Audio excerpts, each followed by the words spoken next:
প্রতি 3 মাস অন্তর অন্তর গ্রাম সভা অনুষ্ঠিত করতে হবে। প্রতি 3 মাস অন্তর অন্তর গ্রাম সভা অনুষ্ঠিত করতে হবে। 70-20 ইলেকশন চালু করতে হবে। প্রতি 70-20 ইলেকশন করতে হবে। আমাদের 4টা ডিমান্ড আছে। এখানে ডিমান্ডে লেখা আছে 1 নম্বরে অতি সত্তর যাতে বেশি ইলেকশনটা কন্ডাক্ট করা হয়।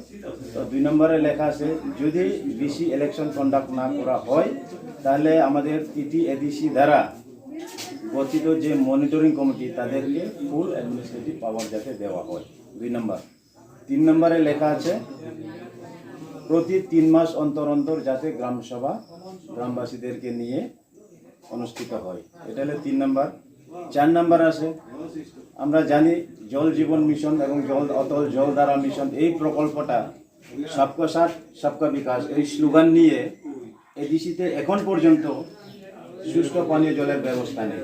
তো ওই 4 নম্বর পয়েন্ট আমরা তুলে ধরছি প্রতিটি এডিসি ভিলেজে যাতে সুষ্ঠু পানীয় জলের ব্যবস্থা করা হয় এটা রাজ্য সরকারের কর্তৃক, এবং প্রতিটি বাড়িতে যাতে অটল জলধারা মিশনের প্রকল্প অনুযায়ী পাইপলাইনের মাধ্যমে সুষ্ঠু পানীয় জল যাতে প্রতি বাড়িতে পৌঁছায় দেওয়া হয়। এই 4টা ডিমান্ড নিয়ে আজকে আপনাদের কাছে ডেপুটেশন দিতে বাধ্য হয়েছে, এবং এই পেপারটা যাতে আমাদের সালেমা বিডিও সাহেবের কাছে যাতে পৌঁছে থ্রু প্রপার চ্যানেল আমরা আপনাদের কাছে